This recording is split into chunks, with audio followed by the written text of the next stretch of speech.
மாடறுப்பு நிகழ்வுகளை நிறுத்தணும் என்றதுக்காக தற்கொலை செய்து கொன்ற தேரர்கள் எல்லாம் இருக்கிறார்கள். அடுத்ததாக இதையே ஒட்டி வரக்கூடிய ஒரு கேள்விதான், முஸ்லிம்கள் வெசாக் நிகழ்ச்சிகளில் கலந்து கொள்ளலாமா? புத்த பெருமானுடைய அந்த வரலாற்று நிகழ்வுகளை எடுத்து காட்டி அவங்க கலர் கலரா பல்பு லைட் எல்லாம் போட்டு ஒரு வெளிச்சத்தை ஏற்படுத்தி அந்த ஒளியை ஏற்படுத்தி அதுல மக்கள் மத்தியில் ஒரு கவர்ச்சியை உண்டு பண்ணி அந்த புராண கதைகள் இத்தியாச கதைகள் எல்லாத்தையும் சொல்லி பன்சிய பனஸ் ஜாத்தக என்று அவர்கள் வைத்திருக்கிறார்கள். புத்த பெருமான் 550 தடவைகள் அவர் பிறந்து அவருடைய வாழ்க்கை வரலாற்றில் எப்படி அவர் நடந்திருக்கிறார், அதில் எப்படி மக்களுக்கு முன்மாதிரியாக அவர் இருந்திருக்கிறார் என்பதையெல்லாம் அவர்கள் காட்சிப்படுத்துவார்கள். இந்த காட்சிகளை தோரணைகளை பார்ப்பதற்காக வேண்டி நாம் செல்லலாமா? அவர்களுடைய மத வழிபாடு நிகழ்வாக அதனுடைய ஒரு கலாசார அடையாளமாக வெசாக் கூடுகள் என்ற பெயரில் சில அலங்கார கூடுகளை அமைத்து அதை ஒளிமயமானதாக ஆக்கி அவற்றை காட்சிப்படுத்துவார்கள். அவற்றை தரிசிப்பதற்காக செல்லலாமா? பார்த்து ரசிக்கலாமா? அந்த ரசனை உணர்வோடு அவற்றை நாம் தரிசிக்கலாமா என்ற கேள்விகள் வருகிறது. இது சம்பந்தமாக மார்க்கம் சொல்லக்கூடிய ஒரு நிலைப்பாடு என்னவென்பதையும் நாம் அறிந்து கொள்ள வேண்டும். முஸ்லிம்கள் பொதுவாக பிற மத மக்களுடன் நல்லிணக்கத்துடன் நல்லுறவுடன் மனிதாபிமானத்துடன் நீதியுடன் நடந்து கொள்ள வேண்டும் என்று இஸ்லாம் நமக்கு வலியுறுத்துகிறது. அதே நேரத்தில் நம்முடைய மத ரீதியான அடிப்படைகளை நாங்கள் விட்டு கொடுத்து இஸ்லாத்தின் அடிப்படை அகீதாவை நாம் பறிகொடுத்த நிலையில் பிற மதத்தவர்களோடு நல்லுறவை பேண வேண்டுமான்னு கேட்டால் மார்க்கத்தை பாதுகாத்து மார்க்கத்துடைய வரம்புகளுக்கு உள்ளே இருந்து கொண்டுதான் நல்லுறவை நாம் பேண வேண்டும். அதை மீறக்கூடிய நிலையில் அவர்கள் நம் மீது மதத்தையோ கலாசாரத்தையோ திணித்தால் அந்த விஷயத்தில் நாங்கள் மார்க்கத்தை பாதுகாத்தவர்களாக பேணுதலுடன் நடக்க வேண்டுமே தவிர அந்த மத ரீதியான நிகழ்வுகளில் அந்த கலாசார ரீதியான நிகழ்வுகளில் நாங்கள் இஸ்லாத்தை விட்டு கொடுக்கக்கூடிய நிலையில் கலந்து கொள்வதை இஸ்லாமிய மார்க்கம் நமக்கு அனுமதிக்கவில்லை. அதே நேரத்தில் நல்லுறவை பேணணுமான்னு கேட்டால் அதில் மாற்று கருத்து இல்லை. நல்லுறவை பேண வேண்டும். எந்த அளவுக்கு நல்லுறவை பேண வேண்டும்? 6வது அத்தியாயத்தில் 108வது வசனத்தில் அல்லாஹ் சொல்கிறான், வலா தசுப்புல்லதீன யதுஊன மின் தூனில்லாஹ், நீங்கள் அல்லாஹ் அல்லாதவர்களை ஒருபோதும் திட்டாதீர்கள். ஃபயசுப்புல்லாஹ அதுவன் பிகைரி இல்ம், அவர்கள் அறிவில்லாமல் அல்லாஹ்வை திட்டி விடுவார்கள். பிற மத தெய்வங்களை அல்லாஹ் அல்லாதவர்களாக யார் வணங்கப்படுகிறார்களோ அவர்களை நீங்கள் திட்டாதீர்கள். காரணம், அவர்கள் அறிவில்லாமல் அல்லாஹ்வை திட்டி விடுவார்கள். அது அவர்களுக்கு மிகப்பெரிய ஒரு கேடா அமைஞ்சிருமா இல்லையா? அதனால அல்லாஹ் தஆலா பிற மத தெய்வங்களை திட்டக்கூடாது என்று மத ரீதியான விஷயத்துல சிலை வழிபாடு கூடாது என்று இஸ்லாம் சொல்கிறது. ஆனா பிற மத தெய்வங்களை திட்டலாமான்னு கேட்டால் திட்டக்கூடாது. திட்டாதீர்கள். அறிவுபூர்வமான முறையில் விமர்சனங்களை முன்வைக்கலாம், வாத பிரதிவாதங்களை முன்வைக்கலாம். திட்டி தீர்க்கக்கூடிய விதத்தில், இழிவுபடுத்தக்கூடிய விதத்தில், கேவலப்படுத்தக்கூடிய விதத்தில் பேசக்கூடாது என்று குர்ஆன் சொல்லுது. இது மத நல்லுறவை பாதுகாக்கக்கூடிய ஒரு குர்ஆன் வசனமாக நாங்கள் பார்க்கிறோம். அதே நேரத்தில் 22வது அத்தியாயத்தில் 40வது வசனத்தில் அல்லாஹ் சொல்கிறான், வலவுலா தஃபுல்லாஹி நாஸ பஅலஹும் பிபஅலின், மனிதர்களில் சிலரை வைத்து அல்லாஹ் சிலரை தடுக்காவிட்டால் லஹுத்திமத் ஸவாமிஉ வ பியஉன் வ ஸலவாத்து வ மஸாஜிது யுذ்கரு ஃபீ ஹஸ்முல்லாஹி கதீரா, அல்லாஹ் மனிதர்களில் சிலரை வைத்து சிலரை தடுக்காவிட்டால் துறவி மடங்கள், தேவாலயங்கள், வணக்கஸ்தலங்கள், அல்லாஹ்வை அதிகமாக நினைவு கூறுகின்ற பள்ளிவாசல்கள், இது எல்லாமே இடிக்கப்பட்டிருக்கும். எந்த வணக்கஸ்தலமும் இருக்காது. அந்த அளவுக்கு மக்கள் வரம்பு மீறி விடுவார்கள். அல்லாஹ் சிலரை வைத்து சிலரை தடுத்து கொண்டிருக்கிறான் என்று அல்லாஹ் சொல்கிறான். அப்ப இது ஒரு மத ரீதியான நல்லிணக்கத்தை சொல்லுதா இல்லையா? மத வழிபாடு தலங்கள் பாதுகாக்கப்படும். இஸ்லாத்தின் பார்வையில் பிற மதத்தவர்களுடைய அந்த வழிபாட்டு முறை தவறானது, அது அல்லாஹ்வினால் அங்கீகரிக்கப்படாது. நம்முடைய நம்பிக்கை. அதுக்காக வேண்டி அந்த மத வழிபாட்டு தலங்களை நாங்கள் அகற்ற முடியுமா, இடிக்க முடியுமா? முடியாது. அது மார்க்கத்தில் தடை செய்யப்பட்ட காரியம், கூடாத ஒரு காரியம். நாங்கள் அவங்களோட மத வழிபாடு தலங்களில் கை வச்சு அவங்களும் நம்முடைய மத வழிபாடு தலங்களில் கை வைத்து விடுவார்கள். கடைசியில் எல்லாமே அழிஞ்சு போயிடும். இந்த மாதிரி ஒரு நிலையை ஏற்படுத்த முடியுமா? முடியாது. இஸ்லாம் தடுக்கிறது. அடுத்த மக்களுடைய பிற மதத்தவர்களுடைய வணக்கஸ்தலங்களை நீங்க கண்ணியம் பேணுங்க, அதை கை வச்சிடாதீங்க, பாதுகாத்துருங்க. மனிதர்கள் சிலரை வச்சு அல்லாஹ் சிலரின் மூலமாக தடுக்காட்டி எல்லாம் அழிஞ்சிருக்கும் என்றால் சிலரை வச்சு அல்லாஹ் பாதுகாக்கிறான்னு அர்த்தம். அப்ப இது மத நல்லுறவை பேணக்கூடிய வசனமா இல்லையா? பேணுது. ஆனா இந்த வெசாக் நிகழ்வேண்டா என்ன?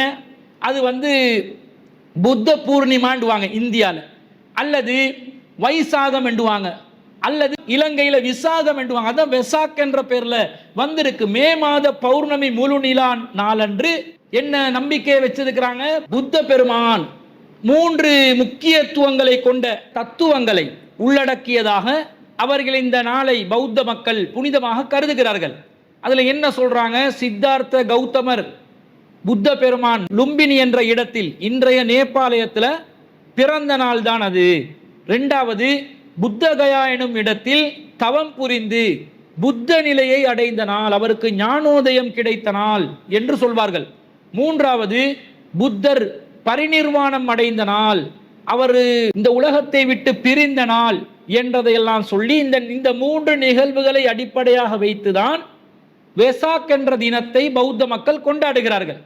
அவங்க இதை மதத்தோடு சம்பந்தப்படுத்தி கொண்டாடக்கூடிய ஒரு நிகழ்வாக இருக்கிறது. அப்போ ஒரு மதத்தோடு சம்பந்தப்படக்கூடிய ஒரு நிகழ்வாக இருந்தால் நமக்கு அதுல பங்கு பெற முடியுமா? மன் தஸப்பஹ பிகௌமின் ஃபஹுவ மின்ஹும், யார் பிற மத கலாச்சாரங்களுக்கு ஒத்த நடப்பார்களோ அவர்களும் அவர்களை சேர்ந்தவர்களே என்று அபூதாவுதுல தெளிவான ஒரு ஹதீஸ் இருக்குது. அப்ப இது ஒரு கொள்கையை தீர்மானிக்கக்கூடிய ஒரு நபிமொழி. நாங்க பிற மத கலாச்சாரமாக, மத கலாச்சாரமாக, மத வழிபாடாக நடக்கக்கூடிய ஒன்றில் கலந்து கொள்ள முடியாது. அப்ப இந்த வெசாக் என்ற தினத்துல மத சடங்குகளை உள்ளடக்கி, மத வழிபாடுகளை உள்ளடக்கி, அதே போன்று அவர்களுடைய மத அடையாளங்களை மேன்மைப்படுத்தக்கூடிய விதத்தில் தான் முழுக்க முழுக்க இந்த நிகழ்வு நடப்பதனால அந்த தோரணங்களை ரசிப்பதற்காக வேண்டி, வெசாக் கூடுகளை, அலங்காரங்களை ரசிப்பதற்காக வேண்டி நாம் அந்த நிகழ்வுகளில் கலந்து கொண்டால் அது மார்க்க ரீதியாக நமக்கு தடுக்கப்பட்ட ஒரு காரியமாக அமைந்துவிடும். நாங்கள் பிற மதத்தவர்களோடு நல்லிணக்கத்தோடு நடக்கணும் என்றது இஸ்லாம் நமக்கு சொல்லுது. ஆனா கலிமாவுக்கு வேட்டு வைக்கக்கூடிய நிலையில் செய்யலாமான்னு கேட்டால் செய்யக்கூடாது. அது அவர்களுக்கு புரிய வைக்க வேண்டும். இப்போ உதாரணமாக சொல்வதாக இருந்தால், பிற மதத்தவர்கள் இந்துக்கள் இருப்பார்கள், அவர்களில் பெரும்பாலானவர்கள் மாட்டு இறைச்சி சாப்பிட மாட்டாங்க. பௌத்த மக்கள்லையும் பெரும்பான்மையானவர்கள் மாட்டிறைச்சி சாப்பிட மாட்டாங்க. அவர்கள் நம்முடைய முஸ்லிம்களுடைய உல்ஹியா நிகழ்வுல கலந்து கொண்டு மாடு அறுத்து அந்த இறைச்சி சாப்பிடக்கூடிய நிலையில் இருப்பார்களா? இருக்க மாட்டாங்க. முஸ்லிம்களுக்குரிய ஒரு மத வழிபாடாக உல்ஹியா என்ற குர்பானி இருக்குது. அதுல நாங்கள் மாட்டை அறுத்து அதனுடைய மாமிசத்தை ஏழைகளுக்கு விநியோகம் செய்வோம். இஸ்லாத்தின் பார்வையில் இதை நாங்கள் புனிதமாக கருதுவோம். அதே பிற மதத்தவர்களுடைய பார்வையில் எப்படி இருக்கும்? அது அவர்கள் புனிதமான ஒன்றாக கருத மாட்டார்கள், பாவமான காரியமாக கருதுகிறார்கள். அப்ப அவர்கள் மத நல்லிணக்கம் என்ற பெயர்ல எப்பயாவது இந்த உல்ஹியா நிகழ்வுல அவர்கள் கலந்து கொள்வார்களா? கலந்து கொள்ள மாட்டார்கள். முஸ்லிம்களும் அதை எதிர்பார்க்க கூடாது. ஏன்? அவர்களுடைய மத சிந்தனையின்படி, மத வழிகாட்டுதலின்படி அது தடுக்கப்பட்ட ஒரு காரியம், பாவகரமான காரியம். இன்னும் சொல்ல போனால் இலங்கை வாழ் பௌத்த மக்கள் அது மிகப்பெரிய ஒரு கொடூரமான பாவமாக கருதுவார்கள். இதற்காக வேண்டி மாடறுப்பு நிகழ்வுகளை நிறுத்தணும் என்றதுக்காக தற்கொலை செய்து கொன்ற தேரர்கள் எல்லாம் இருக்கிறார்கள். அந்த அளவுக்கு அந்த மாடறுப்பு காரியம் என்பது பாவமான ஒரு காரியமாக நினைப்பதனால அவர்கள் எந்த காரணத்தை கொண்டும் அதை விட்டு கொடுத்து முஸ்லிம்களோடு நல்லுறவு பேன்றோம் என்று கலந்து கொள்ள மாட்டார்கள். அப்ப நாங்க அதை எப்படி புரிஞ்சு கொள்றோம்? அவர்கள் மதத்தில் அத்துமீறுகிறார்கள், அடிப்படைவாதம் பேசுகிறார்கள் என்று புரிய மாட்டோம். நாங்கள் எப்படி புரிந்து கொள்வோம் என்றால், அவர்களுடைய மார்க்கப்பற்று என்று நாங்கள் புரிந்து கொள்வதை போன்று நாங்களும் அவர்களுக்கு புரிய வைக்க வேண்டும். இது மார்க்கத்தில் உள்ள ஒரு விஷயம், நம்முடைய மார்க்கத்தில் இந்த வரையறையை சொல்லப்பட்டிருக்கிறது. எனவே அதை தாண்டி லா இலாஹ இல்லல்லாஹ் என்ற அந்த கலிமாவை தாண்டி, முஹம்மது ரசூலுல்லாஹ் என்ற கலிமாவை தாண்டி மத ரீதியான நிகழ்வுகளில் நாம் ஒத்துழைக்க முடியாது, ஒத்துழைப்பு வழங்க முடியாது என்று சொல்லி அவர்களை புரிய வைத்து நாம் ஒதுங்கினால் அது நல்லிணக்கத்தை பேணும். அப்ப மார்க்க ரீதியாக நம்முடைய நிலைப்பாடு என்னவென்பதை அவர்களுக்கு புரிய வைக்க வேண்டும். இப்படி புரிய வைக்கக்கூடிய நேரத்தில் சில நேரம் நேரடியாக தயக்கங்கள் ஏற்படலாம். இதை நாங்க சொன்னா அவங்க தப்பா புரிஞ்சிருவாங்க என்று நினைத்து சில பேர் என்ன செய்வார்கள்? அவங்களுக்கு புரிய வைக்கிறதுக்கு பதிலாக நிகழ்ச்சிகளிலே கலந்து கொள்வார்கள். அப்படி செய்யக்கூடாது, மார்க்கத்தை பாதுகாத்துக் கொள்ளணும். ஆனால் அவர்களுக்கு புரிய வைப்பதற்கு நமக்கு சக்தி இல்லாவிட்டால் சில ஹிக்மத்துகளை கையாள்வதற்கு இஸ்லாம் நமக்கு வழிகாட்டுது. இப்ராஹிம் நபி அலைஹிஸ்ஸலாம் அவர்களுடைய வாழ்க்கையில ஒரு முன்மாதிரி நிகழ்வை குர்ஆன் சொல்கிறது. 37வது அத்தியாயத்தில் 89வது வசனம், ஃபகால இன்னி சகீம், இப்ராஹிம் நபி அவர்கள் சொன்னார்கள், அந்த மக்கள் திருவிழாவிற்கு அழைக்கின்ற நேரத்தில், சிலை வழிபாட்டில் இருந்த மக்கள் திருவிழா நிகழ்வு ஒன்றுக்கு இப்ராஹிம் அலைஹிஸ்ஸலாம் அவர்களை அழைத்த நேரத்தில் ஃபகால இன்னி சகீம், நான் நோயாளியாக இருக்கிறேன். ஃபதவல்லவ் அன்ஹு முத்பிரீன், அவரை விட்டு அவர்கள் சென்று விட்டார்கள். நோயாளி தானே, அப்ப நீங்க ரெஸ்ட் எடுங்கன்னு போயிட்டாங்க. அப்ப திருவிழாக்கு அழைத்த மக்களுக்கு இப்ராஹிம் நபி அதுல கலந்து கொள்ள முடியாத சூழ்நிலை. நேரடியாக சொன்னா அவங்க புரிந்து கொள்ளவும் மாட்டார்கள். அப்ப அவர் நாசூக்காக, நான் நோயாளியா இருக்கிறேன், இதுல கலந்து கொள்ள முடியாது என்று சொல்லி அந்த மக்கள் என்ன செய்கிறார், அந்த நிகழ்வுகள் அவர்களை கலந்து கொள்ள வைத்த அந்த வற்புறுத்தல் இருந்து தப்பித்துக் கொள்கிறார். இந்த செய்தி அவர் உண்மையிலே நோயாளியா இருந்து சொன்னாரா என்று கேட்டால் உண்மையிலே நோயாளியாக இருந்து சொல்லவில்லை. நபிகள் நாயகம் ஸல்லல்லாஹு அலைஹி வஸல்லம் அவங்க சொல்றாங்க, லம் யக்திப் இப்ராஹிமுன் நபி அலைஹிஸ்ஸலாம் கத்து, இப்ராஹிம் நபி அலைஹிஸ்ஸலாம் அவர்கள் ஒருபோதும் பொய் சொன்னதில்லை. இல்லா ஸலாஸ கதபாத்தின், அவர் சொன்ன 3 பொய்களை தவிர. சின்தைன் ஃபீ தாத்தில்லா, அதுல 2 கூட அல்லாஹ்வுடைய விஷயத்தில் சொன்ன பொய்கள். அதுல என்ன ஒன்று, இன்னி சகீம், நான் நோயாளியா இருக்கிறேன் என்று அல்லாஹ்க்காக வேண்டி அந்த மத வழிபாடு நிகழ்வுகள்ல கலந்து கொள்ள கூடாது என்பதற்காக சொன்னார். வகௌலுஹு பல் ஃபஅலஹு கபீருஹும் ஆதா, அந்த குட்டி குட்டி சிலைகள் எல்லாத்தையும் உடைத்து விட்டு பெரிய சிலையை வச்சிருந்தாரே, அந்த நேரத்தில் மக்கள் என்ன இந்த சிலை உடைப்பு செஞ்சீங்கன்னு கேட்கும்போது அந்த குட்டி தெய்வங்களை, குட்டி சிலைகளை பெரிய சிலை தான் உடைச்சிச்சேன்னு ஒரு வாதத்தை இவர் தான் உடைத்தாரு. அப்படி சொன்னார், பொய்யாக சொன்னார். எதற்காக? அவர்களை புரிய வைப்பதற்காக வேண்டி. இங்கே உள்ள சிலைகளை தகர்ப்பதற்கோ நமக்கு அதிகாரம் கிடையாது. இப்ராஹிம் நபி அந்த சமுதாயத்தில் ஒருவராக இருந்து அந்த சமுதாயத்தை சேர்ந்தவர்களுக்கு புரிய வைப்பதற்காக வேண்டி இப்படி ஒரு காரியத்தை நிகழ்த்தினார் என்றது குர்ஆன் சொல்லுது. அந்த இடத்துல அல்லாஹ்க்காக வேண்டிதான் அவர் என்ன செய்தார், போய் சொன்னார். வாஹிதத்துன் ஃபீ ஷஅனி சாரா, ஒரு விஷயம் மட்டும் அவருடைய மனைவி சாரா விஷயத்துல சொன்ன போய். ஏண்டா அந்த ஒரு மன்னன் அழகான பெண்களை அபகரித்து மோசமான முறையில் நடந்து கொள்வான், அந்த பெண்களுடைய கணவன்மார்களை கொலை செய்து விடுவான் என்ற ஒரு சூழ்நிலையில தன்னுடைய உயிரை தற்காத்துக் கொள்வதற்காக வேண்டி மனைவியை பார்த்து தன்னுடைய சகோதரி என்றார். இந்த பொய்யை சொன்னார். அப்ப இது பொய்யாக சொன்னது. எதுக்காக சொல்லப்பட்ட பொய்? அல்லாஹ்வுடைய மார்க்கத்தை நிலைநிறுத்துவதற்காக சொல்லப்பட்ட பொய் என்பதை அபூ ஹுரைரா ரலியல்லாஹு அன்ஹு அவர்கள் அறிவிக்கிறார்கள். சஹீஹ் முஸ்லிம்ல 4726வது செய்தியாக இந்த செய்தி பதிவு செய்யப்பட்டிருக்கிறது. அப்ப இது போன்ற நிகழ்வுகள் கலந்து கொள்ளக்கூடாது என்பதுதானே இந்த குர்ஆன் வசனமும் ஹதீஸும் நமக்கு காட்டுது. பிற மத கலாச்சாரமாக இருந்தால், மத வழிபாட்டுக்கு ஒத்த ஒரு விஷயமாக இருந்தால் அவற்றில் நாம் கலந்து கொள்ளக்கூடாது. குர்ஆனும் அப்படிதான் நமக்கு சொல்கிறது. சில பேர் கேட்கிறாங்க, இது போன்ற நிகழ்வுகள்ல தோரணைகளை அமைக்கிறோம், கூடுகள் அமைக்கிறோம், நாங்க அன்னதானம் வைக்கிறோம், இதுக்கு நம்ம நிதியுதவி செய்யுங்க என்று நம்மிடம் உதவி கேட்பார்கள். இந்த நேரத்தில் அவர்களுக்கு உதவி செய்யாமல் இருப்பது மனசங்கடத்தை ஏற்படுத்துகிறது என்று சொல்வார்கள். ஷிர்கான ஒரு காரியத்துக்கு அவர்கள் உதவி தேடினால் உதவி செய்யலாமா? அல்லாஹ் தஆலா 5வது அத்தியாயத்தில் 2வது வசனத்தில் சொல்கிறான், வலா தஆவனு அலல் இஸ்மி வல் உதுவான், வரம்பு மீற காரியங்களையும் பாவமான காரியங்களையும் ஒருவருக்கொருவர் உதவி செய்து கொள்ளாதீர்கள் அல்லாஹ் சொல்கிறான். வத்தகுல்லாஹ, அல்லாஹ்வை அஞ்சிக் கொள்ளுங்கள். இன்னல்லாஹ ஸதீதுல் இகாப், அல்லாஹ் கடுமையாக தண்டிப்பவன் என்று அல்லாஹ் சொல்கிறான். அப்போ வரம்பு மீற காரியமாக இது நிகழ்ந்தால் நாம் கலந்து கொள்ளலாமா? கலந்து கொள்ளக்கூடாது என்பதையும் பார்க்கிறோம். அதே நேரத்தில் அல்லாஹ் தஆலா 25வது அத்தியாயத்தில் 72வது வசனத்தில் சொல்கிறான், நம்பிக்கை கொண்டவர்கள் எப்படி இருப்பார்கள் என்றால், வல்லதீன லா யஷ்ஹதூன ஸூர, நம்பிக்கை கொண்டவர்கள் பொய் சாட்சியம் சொல்ல மாட்டார்கள். அர் ரஹ்மானின் அடியார்கள் பொய் சாட்சியம் சொல்ல மாட்டார்கள். வைதா மர்ரு பில்லாஹ்வி மர்ரு கிராமா, அவர்கள் வீணானவற்றை கடக்கும் போது கண்ணியமாக கடந்து விடுவார்கள்.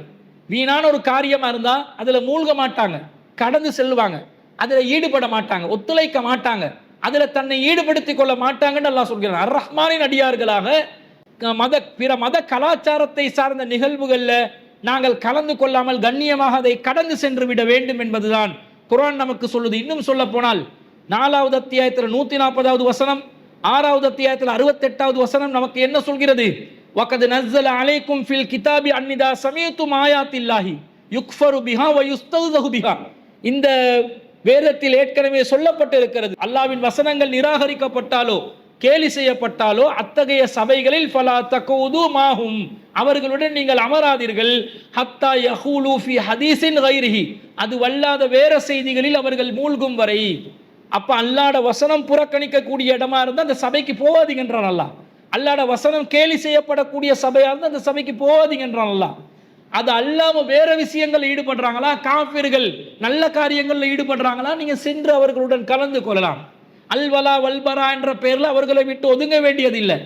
நல்ல காரியங்கள்ல ஈடுபடும் போது, இஸ்லாமும் அங்கீகரிக்கக்கூடிய காரியங்கள் அவங்க ஈடுபடும் போது, மார்க்கத்துக்கு முரணில்லாத காரியங்கள்ல நல்ல சமூக விஷயங்கள் ஈடுபடும் போது நீங்க கட்டாயம் அவங்களோட கலந்துக்கோங்க. அல்லாஹ்ட வசனம் புறக்கணிக்கிற அளவுக்கு இருந்தா, அல்லாஹ்ட வசனம் கேலி செய்யப்படக்கூடிய அளவுக்கு இருந்தா, ஏகத்துவம் குழி தோண்டி புதைக்கக்கூடிய விதத்தில் இருந்தால், முகமது ஸல்லல்லாஹு அலைஹி வஸல்லம் அவர்களை மறுக்கக்கூடிய ஒரு சபையாக இருந்தால் அந்த நேரத்தில் கலந்து கொள்ளலாமான்னு கேட்டால் கலந்து கொள்ளக்கூடாது என்பதை இந்த மார்க்கம் தெளிவாக சொல்கிறது. பிற மதத்தவர்களோடு நல்லா நடங்க, அவங்களுக்கு உணவு வழங்குங்க, அவர்களுக்கு பொருளாதார உதவிகள் செய்யுங்க, தேவையுள்ளவர்களுக்கு அவர்கள் உங்களிடம் வேண்டினால் நல்லிணக்கத்தோடு இருங்க. அவங்களுக்கு தேவையான அந்த சமூகத்தில் படிப்பு வசதி இல்லாதவங்க, படிப்பதற்கு வசதி இல்லாதவர்கள் இருப்பார்கள், அந்த வசதிகளை ஏற்பாடு செஞ்சு கொடுங்க. தண்ணீர் வசதி, மின்சார கட்டணங்களை கட்ட முடியாம பல பேர் தள்ளாடி கொண்டிருப்பார்கள், அவற்றுக்கு உதவி செய்யுங்க. நோயாளிகளை நலம் விசாரிங்க, அவங்களுக்காக வேண்டி நீங்க பொருளாதார உதவிகளை கூட செய்யுங்க. ஆனா மார்க்கத்தை விட்டு கொடுத்து, மார்க்கத்தை அடகு வச்சு, மார்க்கத்தை குழி தோண்டி புதைத்து, இஸ்லாத்தை பறிகொடுத்து செய்யலாமான்னு கேட்டா அப்படி மார்க்கம் நமக்கு வழிகாட்டாது.